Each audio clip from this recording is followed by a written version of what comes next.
तो चलो भाई थोड़ी सी वैल्यू प्रोवाइड करते हैं और पीछे से जो शोर आ रहा है उसके लिए माफ़ी चाहूँगा मैं।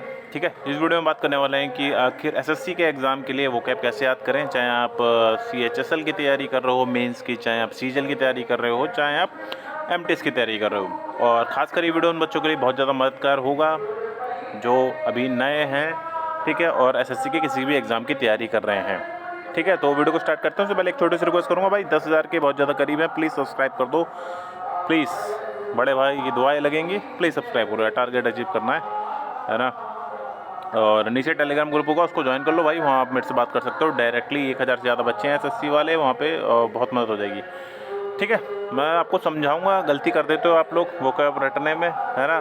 क्या है प्रॉपर तरीका वोकैब याद करने का, क्या ज़्यादा इफेक्टिव है। देखो वैसे तो दो तरीके हैं। अब आप रटने में बहुत अच्छे हो तो मैं आपको रिकमेंड करूंगा कि आप ब्लैक बुक लो और एक लाइन से रटते हुए जाओ, क्योंकि आप ऑलरेडी, मैंने शुरू में बोला, आप रटने में अच्छे हो तो आप डायरेक्ट यहाँ से रटना चालू करोगे, है ना। फ्यूचियस हो गया, मोर्क हो गया, फिजिबल हो गया, व्यवहारिक हो गया, फीबल हो गया, कमज़ोर हो गया, ऐसे आप रटना चालू करोगे तो आप की आदत है रटने की, तो आप आराम से रट लोगे।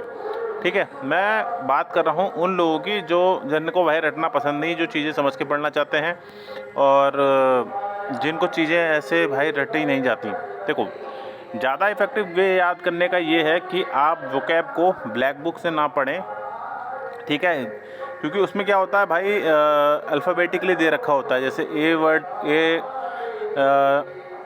नाम के जितने वर्ड्स होंगे वो एक साथ होंगे, फिर बी वाले। उससे क्या होता है, हमारा जो ब्रेन है ना वो ऐसे काम नहीं करता। ब्रेन को चीज़ें बहुत जल्दी बोरिंग लगने लग जाती हैं, और जब चीज़ें ब्रेन को बोरिंग लगने लग जाएंगी तब ये मान के चलो वो आपको उतना आउटपुट निकाल के नहीं देगा, है ना। तो ब्लैक बुक से पढ़ने की बजाय या फिर ऐसी कोई भी बुक से पढ़ने की वजह जहाँ पे लाइन से एक ही शब्द के ऊपर 10-10 वोकैब दे रखी हैं, 10-10 कह रहा हूँ, 100 वोकैब दे रखी हैं, फिर बी पे फिर सी पे, इससे अच्छा तरीका ये होगा कि आप क्या करें, 2018 से लेकर 2023 तक की वो बुक पकड़ें जिसमें वोकैब दे रखी है इंग्लिश की। ठीक है, सारे एग्ज़ाम एसएससी के जिसमें कवर हो।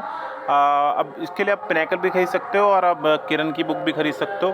जैसे मैं यहाँ पे एक फ़ोटो दिखा देता हूँ आपको, ठीक है। ये तो बेसिकली किरण है, आप कोई भी बुक ले सकते हो, मैं यहाँ किसी का प्रचार नहीं कर रहा। अब होगा क्या, आपको इस फॉर्मेट में याद करना है। आपने क्वेश्चन देखा प्रोफेस, फिर आपको उसका एक एंटोनिम चूज़ करना है, ठीक है। जब आपको पता है तो आप टिक कर देंगे, आपको नहीं पता तो पीछे से आंसर देख के वहाँ टिक कर देना, ठीक है। और जब आप ऐसे पढ़ेंगे तो आपको अगली बार नया वर्ड मिलेगा, फिर एक और नया वर्ड मिलेगा, तो कहीं ना कहीं चीज़ें इंटरेस्टिंग होती रहेंगी और आपका ब्रेन इतनी जल्दी बोर नहीं होगा। और ये मान के चलो इससे आपको जल्दी वोकैब याद हो जाएंगी, है ना। ये ट्रिक भाई काम करती है, मैं पर्सनली बता रहा हूँ, मैंने खुद ऐसे ही वोकैब याद करी थी, ठीक है, आपके भी काम आएंगी। और इससे आप मान के चलो आपको जल्दी याद हो जाएंगी चीज़ें, है ना। पहली बार में आपको ऐसे याद करना है सब, है ना। पहला पढ़ा उसका मारा, ठीक है, फिर दूसरा पढ़ा उसका मारा, ठीक है, फिर उसका एक बार रिवीजन करना है। अगली बार जब जाओगे आप तो पीछे क्या होता है कि इनके पीछे सॉल्यूशन दे रखा होगा और चारों का मीनिंग होगा, ठीक है। जब आप 2 बार ऐसे कर लें, है ना, एक बार पढ़ के ख़त्म करें, दूसरी बार रिवीजन करें, फिर अब क्या करना है, तीसरी बार जब अब इनको चारों वर्ड की मीनिंग आपको पीछे से पढ़ते हुए जाने हैं, है ना। तीसरी बार जब पढ़ेंगे वोकैब, तो अगर आप साइनो पढ़ रहे हैं तो साइनो में चारों की मीनिंग पढ़ेंगे, एंटो पढ़ रहे हैं तो उसमें भी ऐसी वन वर्ड में, ऐसी ईडीएम में, ठीक है। अब ऐसे एक बार करके देखो, आपको इतना फ़ायदा होगा, है ना, कि आपका वोकैब में क्वेश्चन लिटरली गलत नहीं होगा। मैंने भी ऐसे ही पढ़ा था और मुझे नहीं लगता कि प्रीवियस ईयर कोई भी वोकैब आया है मेरे सामने तो मैं उसको गलत कर दूंगा, ठीक है।